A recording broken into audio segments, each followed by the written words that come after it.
నిన్న కేసీఆర్ మాట్లాడడం జరిగింది. నిన్న కేసీఆర్ ఎర్రవెల్లిలో తన వ్యవసాయ క్షేత్రంలో కొంతమందితోని నాయకులతోని మాట్లాడాడు.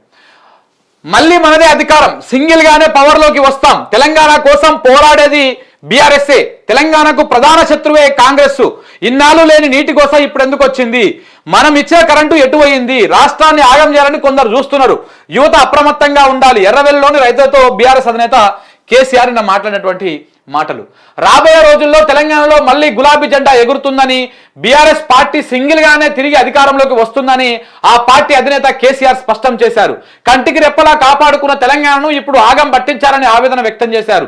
మనం ఇచ్చే కరెంటు ఎటుపోయిందని, ఇచ్చేటువంటి మిషన్ భగీరథ తాగునీళ్లు ఎందుకు ఇవ్వలేకపోతున్నారని, ఎండాకాలంలో మత్తలు దుంకినటువంటి చెరువులు ఇప్పుడు ఎందుకు నీరు లేక ఎండిపోతున్నాయో ప్రజలు అర్థం చేసుకోవాలని చెప్పారు. నిన్న ఆయన కొంతమంది ఏది ధర్మపురి గోదావరికైనా అక్కడ రామగుండంకు సంబంధించినటువంటి రైతులతోని కొంతమందితోని భేటీ అయ్యారు. భేటీ అయ్యి ఆ రైతులతోని మాట్లాడడం జరిగింది. ఏమేమి మాట్లాడారు ఇక్కడ మీరు చూడొచ్చు. ఇక్కడ వీడియోలు కొన్ని. ధర్మపురి మాజీ ఎమ్మెల్యే ఈయన పుట్ట మధు అంతని నుంచి పోటీ చేసిండు. సో ఇందులో కేసీఆర్ ఇట్లా వాళ్ళతో రైతులతోని మాట్లాడడం జరిగింది. ఇందులో ఒక్కొక్క అంశాన్ని చూడండి.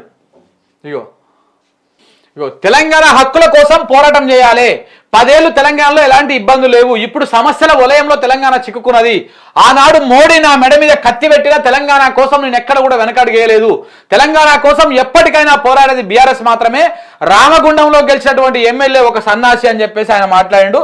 తెలంగాణని ఆనాడు ఇందిరాగాంధీ మోసం చేసింది, కాంగ్రెస్ పార్టీ నోటికి వచ్చిన హామీలు ఇచ్చి అధికారంలోకి వచ్చింది, కానీ ఒక్క హామీలు కూడా నెరవేర్చలేదు. మేనిఫెస్టోలో పెట్టనున్న రైతు బంధు, కళ్యాణ్ లక్ష్మి ఇచ్చిన ఘనత పెట్టకున్నా ఇచ్చినటువంటి ఘనత కేసీఆర్ మనదే అని చెప్పేసి ఆయన చెప్పడం జరిగింది. నిన్న అందరితో మాట్లాడాడు కేసీఆర్. మాట్లాడుతూ ఇందులో కొన్ని అంశాలు, తెలంగాణ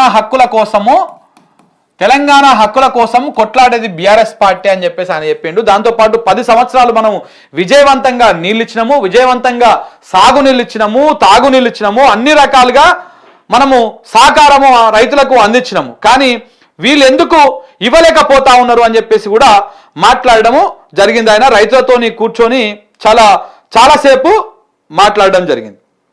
అయితే ఇందులో కొన్ని కీలక అంశాలు కూడా ఉన్నాయి.